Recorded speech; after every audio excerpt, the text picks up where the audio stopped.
What is up, guys? Welcome back to yet another brand new Major Ben video. I do hope you guys are having an awesome day as always. Man, it's good to be home from work. I get home from work every day and I get straight on recording the video that I planned throughout the day. So this one is in relation to what we talked about yesterday with a lot of the titles not running as they should be from Steam actually verifying those titles. But without further ado, let's get into talking about the fixes and the things that they've got in place to sort this out. So make sure you guys do subscribe. Please do leave a like because it really does help me out, obviously, if you enjoyed this video. So Valve has added a new feature to the Steam Deck that allows players to provide feedback on games that are verified to work on the platform. Now, I did talk about this yesterday in yesterday's video, just kind of saying, well, if they're verified, why should they need feedback? Because Valve should have already checked those games if they're being verified to run on the Steam Deck. So let's read a little bit more. In a post on Friday, March 25th, Valve announced that a new opt-in feedback option would be arriving on the Steam Deck soon. Players may be prompted with a question once they finish playing a game on their Steam Deck, asking if they would like to provide feedback. Valve intends to use the information to improve the quality of titles on the Steam Deck. In the post, I should say, Valve said we're able to collect objective data, crashes, etc., to help us understand how well the technical side of our review process is working. But ultimately, the deck compatibility ratings are about the overall experience. The definition of working well is succeeding at enabling current and future deck customers to find the experiences they want. We want to make sure we're doing that, or identify the titles for which your experiences don't match your expectations.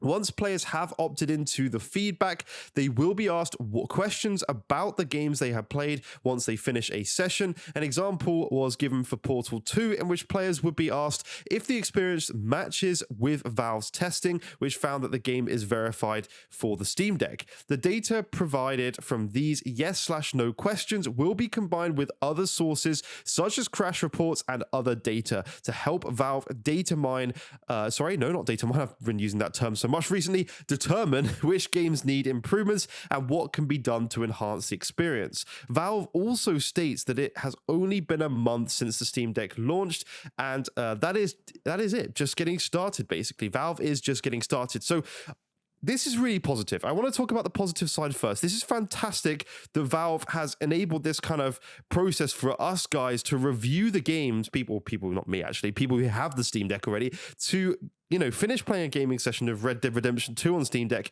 say, right, this is not good, this is a bug, this is lagging, this area is a problem. Like, we can report it, give feedback to Valve, hopefully they look into that, and maybe they can come up with a fix like they did with Elden Ring. At some points, Elden Ring on the Steam Deck was running better than it was on like an RTX 3080, 3090, because there was so much delay and FPS drops randomly on the 3080 and 3090 cards, and a lot of the newer graphics cards. There were so many bugs that actually Valve went in and patched it for Steam Deck specifically and improved it. So, Valve does have the capabilities to actually improve things in the game. So this is great news. But still, my whole negative thing comes back to, why do we need to give feedback on games that are verified by Valve? If Valve is verifying these games and putting a green tick, allowing customers to go into on the Steam Deck, go into the store, see that those titles work with Steam Deck,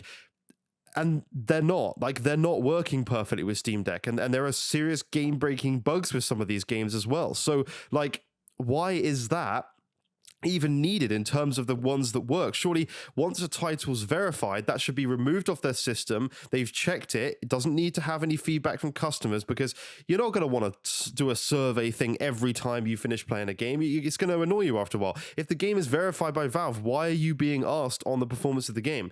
I get that maybe Valve is just testing, maybe, I don't know how they're working it, but maybe they're testing the first 15, 20 minutes of the game or something. But really, if they're going to call a game verified, they need to have tested a very large chunk of the game, because there could be a game-breaking bug. You're 75% through a game and there's a game-breaking bug that you literally can't go any further because the Steam Deck isn't working with it.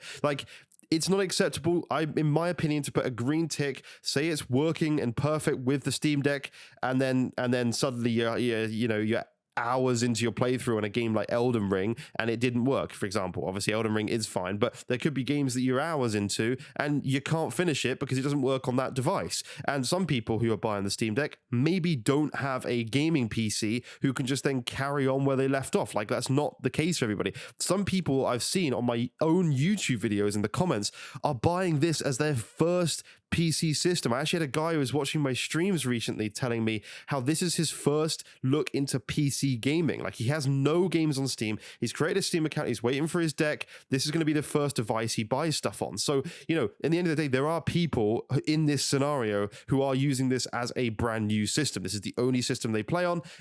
And it's this. So, you know, if some verified titles, as I say, are working for a decent amount of the game, great. But there are some people who are only going to be able to play this title on the Steam Deck. If they don't finish it there and it's not updated, then they're never going to finish that game, and it's going to piss a lot of people off. The more people that are getting their hands on the Steam Deck over time, if games are being ticked as working and they're not, and it's going to start pissing the community off, especially the community who doesn't know as much about PC gaming and how the bug fixes work, you know, and various different ways around certain things. You know, so that's going to be an issue. That really could be an issue. But let me know what you guys think down below. What do you think? It's great. In my opinion, it's great that Valve is doing this feedback thing, but it's a negative that they need to do it on games that are already verified. It seems like we're kind of almost double checking their work when really they need to verify the titles. Like, if it takes you longer to verify titles, fine, but make sure they do definitely work, because this is a device that you don't want to kill by proving that you've not checked your own games or games on your own device. So that is a problem. So make sure you go in, Valve. You won't be listening to this, but they need to make sure they go in, fix these games that are already ticked, double check it, make sure it is working, because I don't know, man. Yeah, I just think it's scummy to like approve a game and say it works when actually there's game breaking bugs later on in the game. So that's bad, you know, in my opinion. But that's it for this video. I hope you guys did enjoy. Please do consider leaving a like. Please do subscribe to my channel. There's so much more coming. I post Monday through Friday every single day during the week, and I have the weekends off because I think I deserve that. So thank you for watching. Leave a like, subscribe, and I'll see you in future videos. Bye bye for now.